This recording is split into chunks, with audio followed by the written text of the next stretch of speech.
Hey, YouTubers and model community. This is Mario Cosby coming at you with a third update to the AMT 55 Chevy. It's the 1/16 scale. So this is where I'm at with it right now. Getting color on it. It's not clear coated.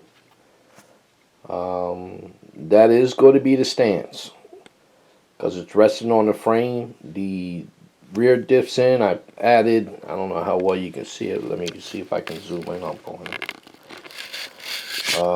I added traction bars. Let's see if we can get up on it. Can you see them right there? Just below the cutout on the body. When I'm done this thing completely, of course I'll turn it over and we'll take a look at the underside. But everything's glued in.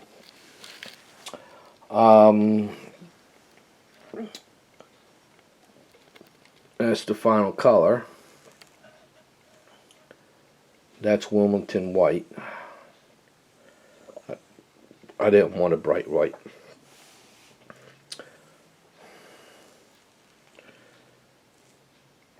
The doors are going to be glued on permanently because these AMT kits with their doors that open, they flop all over the place. It's just horrible. So I decided to glue the doors closed, only because also it's a convertible, so you really don't need it open. And I painted out the grill, blacked out the grill.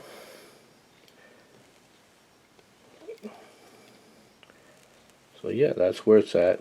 And I'll show you the interior tub. It is done. I just got to get it glued in once everything else is done.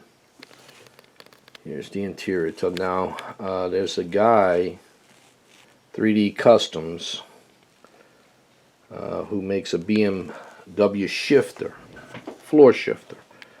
And that's what's going to go right there. I added the seat belts. I didn't put none in. I didn't put the seatbelt ends or the clevises on, only because trying to find seatbelt material for 1/16th, anything for 1/16th scale model is pretty bleak out there. I mean, there's really not much going on out there. As you can see, I two-toned it. I put the black piping on there, or black lines on, just to break up everything. Added a Chevy Emblem. I don't know how well you can see that. To the center part of that back seat. Then added all the trim work, the metal foil to the door handles and cigarette or the ashtray covers and things like that. Here's one of the doors, and then of course I flocked the black, made a black flocking for carpeting. Now I didn't put nothing here. You're not going to see anything when when everything's put back together. Also, what I did was I added turning signal stem and took off the shifter that was on the right side of the steering column, the shifter handle, because it's going to be on the floor. And there goes your dash.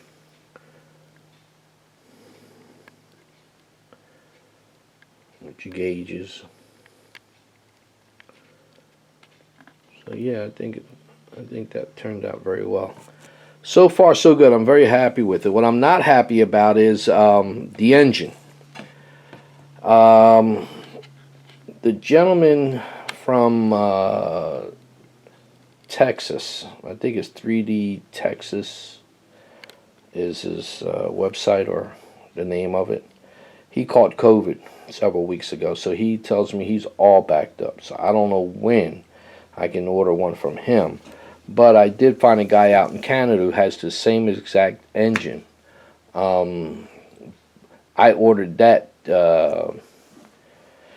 7 days ago, a week ago, and they're telling me it's supposed to be here till Wednesday.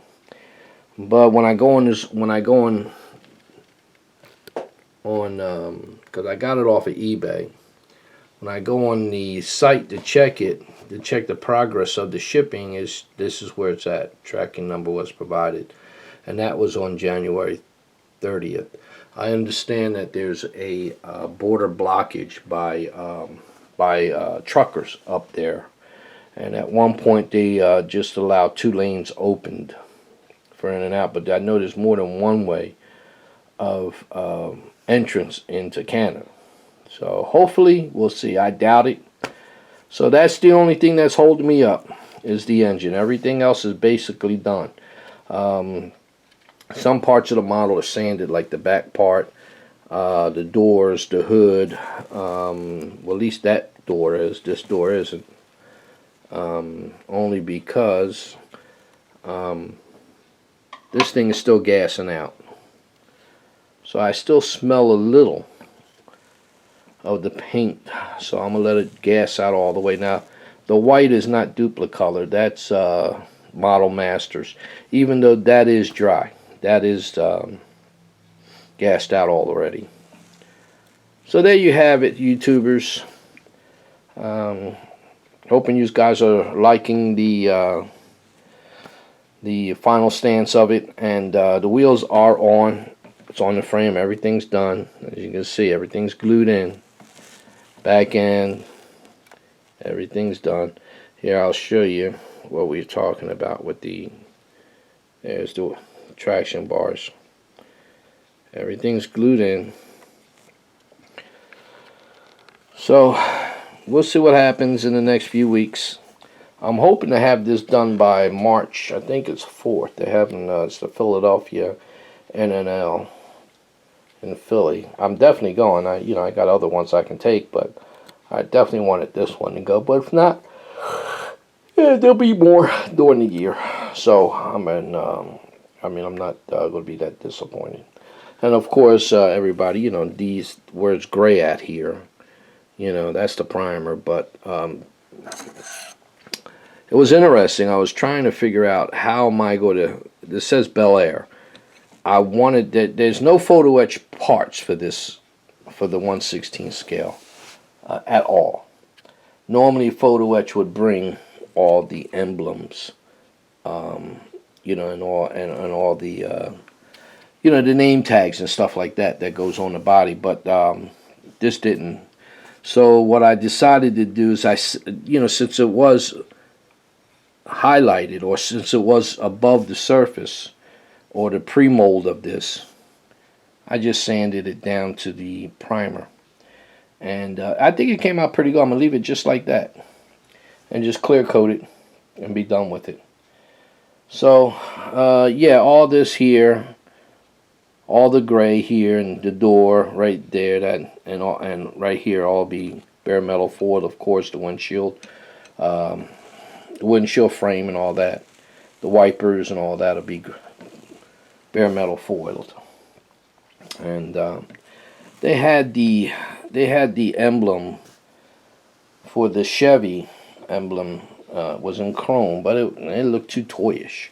So I said, nah, I don't want to use that. I used the decal that came, and then below here, when it's all done, you'll see I have a tag holder with a tag on it, and that'll be it. So there you have it, YouTubers. It's coming together. I'm happy with it. It's a lot of work, especially for AMT. Jeez. Man, to get this thing to look this way was a lot of work. AMT is not big into detailing on their 1/12 and 1/16 scale models. I mean, these are old kits. So the tooling portion of it is not the best. But you got to do with what you have and try to make it look good. And I'm hoping I did that. Until next time, to all my subscribers, all my well-wishers, any questions? First of all, thank you to all my subscribers. Any well-wishers, any questions, leave a comment below and I'll get back to you on it. Those that have asked me about my wheels. Okay, look at the inside. You can see what I did. That wheel that's half the wheel. So I cut it down in half, just a little past half. So you can imagine how wide that wheel was. And again, they asked me where I got the wheels from. Well, I got this. This is this right here with the tape tape stuck to the underbody of this tub. That's part of the parts that came off the 1/18 scale dub diecast Z28 Camaro. So that's what these wheels came off of. So that's what I used, and some of the parts I used from that, like the side pipes and things like that. So I hope you guys, you can find them on eBay. They're expensive as hell now. I think I paid $25, and this was used when I first got it. Now it's up to over $100 used, because I guess they're finding out what's going on and what we're using them for, or you know, people are interested in them. So there you have it, YouTubers. Until next time, hopefully the next update will be, well, it's not hopefully, it will be done. Will be the next update. And until then, everybody enjoy themselves, stay safe. I'm over COVID. I tested negative a week ago, thank God. And all is well. Alright, oh yeah, see out there I want to show you. See the mirrors? They came off the Camaro too. And what I did was the side window posts that are attached to these doors, I just cut it off. I didn't like it at all. And I did it custom and put the mirrors there from that Camaro. And it worked out real well. You can tell 1/18 scale, 1/16 scale, not too far off. So until next time, my friends, stay safe. Mario out.